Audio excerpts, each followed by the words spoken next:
na leo tuna mkutano mkuu wa kutoa taarifa za chama kwa wanachama.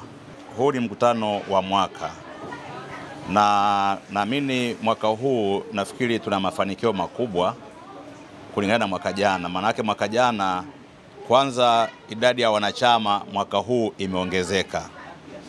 Maanake mwaka jana tulikuwa na wanachama 200, takriban 232, lakini leo tunaongea na wewe mwandishi, tuna wanachama karibia 269.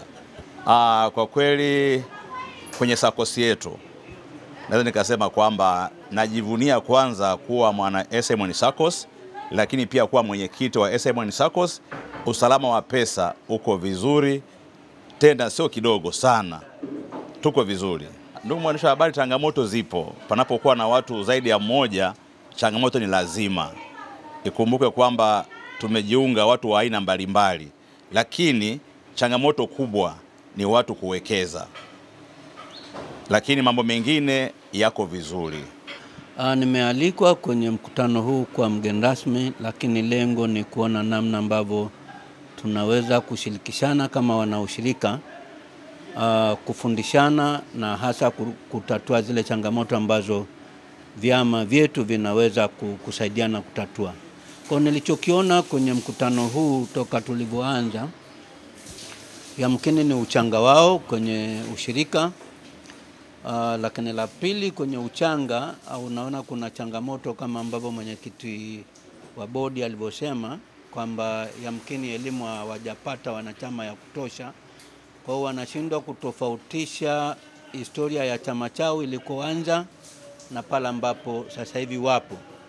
Kwa hiyo muhimu kwao ninachokiona ni kutofautisha chama chao cha kufa na kuzikana na SACCOS. Wakitofautisha hapo wanaweza kutoka kirahisi na wakazidi hata vyama vingine ambavyo vipo kwenye nchi hii. Ushirika niseme unasaidia sana kuleta maendeleo kwa mtu mmoja mmoja na kwa vyama vyenyewe, lakini umeisaidia sana serikali. Vyama hivi vinalipa kodi, iwe ni vyama vya kifedha au zile AMCOS vinalipa kodi, lakini vinaisaidia serikali pia kwenye ajira. Kwenye halmashauri unaweza kukuta kuna tozo mbalimbali vyama vya ushirika vinalipa. Kwa hiyo kuna muhimu sana wa kuhakikisha kwamba ushirika unaendelea kuwepo, na tumekuwa tukihimiza sana na kuiomba serikali kuweka mazingira wezeshi kuruhusu ushirika kukua. Muhimu sana ni kanuni kufanyiwa maboresho na hata sheria, kwa sababu unakuta kuna sheria nyingine ambazo haziruhusu SACCOS kupokea amana kutoka kwa watu ambao sio wanachama. Na hata wanachama wenyewe, kuna SACCOS zile hasa za daraja B haziruhusiwi kukusanya amana kutoka kwa watu ambao sio wanachama. Lakini nitatolea mfano kwamba kutoka kwenye SACCOS ilipo mpaka kwenye benki pana umbali gani, na mtu atumie pengine kilomita 20-30 kwenda kuweka pesa benki, akaacha SACCOS ambayo iko pengine hatua 20-30 kutoka mahali ambapo. Kwa matokeo yake kwamba pesa ziko mikononi mwa watu nyumbani, kiuchumi hiyo ni hasara. Kwa serikali ni lazima itengeneze sera na masharti ambayo itaruhusu vyama kukua. Vyama vya ushirika vimekuwa na mchango mkubwa sana kuinua uchumi wa mtu mmoja mmoja, kulipa kodi za serikali, kuongeza ajira. Tuna idadi kubwa sana ya wafanyakazi wameajiriwa na vyama vya ushirika, lakini vyama vya ushirika pia vimeweza kutoa mikopo ambayo watu wanakwenda kufanya biashara, zinasaidia watu tofauti tofauti kuweza kupata kipato. Tunayo changamoto moja kwamba watu hawajaweza kuamini kwenye ushirika. Sisi ambao tumeingia kwenye ushirika tunaamini hakuna maendeleo ya kweli kama hamjashirikiana. Hivi vyama vya ushirika vikiboreshwa, vikawa imara, tunaamini vitaokoa sana watu wengi ambao wanaenda kufanya biashara, wanaenda kuishi maisha ya kawaida kwa gharama kubwa sana. Vyama vya ushirika, mmiliki wake namba moja ni mwanachama mwenyewe. Kwa hiyo yote yanayowekwa kama malengo, kama masharti, kama vitu vya kuweza kupeleka hivi vyama mbele, vinamgusa kwa 100% mwanachama mwenyewe. Unavyoweka ndivyo ambavyo unaweza kukifanya chama chako kikawa kikubwa na kikaweza kuwa na riba ndogo na mkaweza kupata huduma za kifedha kwa gharama ya chini sana. Kikubwa ambacho tumekuja kuwasisitiza wenzetu, vyama vingi vimeyumba kwa sababu ya kitu kimoja, wanaita trust, uaminifu. Na uaminifu unatokana na viongozi waliochaguliwa na wanachama ambao wamepewa dhamana ya kukiongoza chama. Wakikosa uaminifu, pakikosekana weledi, hivi vyama vinabaki kuwa ni historia. Lakini vyama vyote ambavyo vimesimama imara kuimarisha uaminifu, uweledi katika usimamizi wa fedha na masharti ya vyama na sera za chama, vyama hivi vimeweza kwenda mbali. Umeniuliza ndugu mtangazaji kuhusu ushirika unasogeaje mbele, tunauona wapi?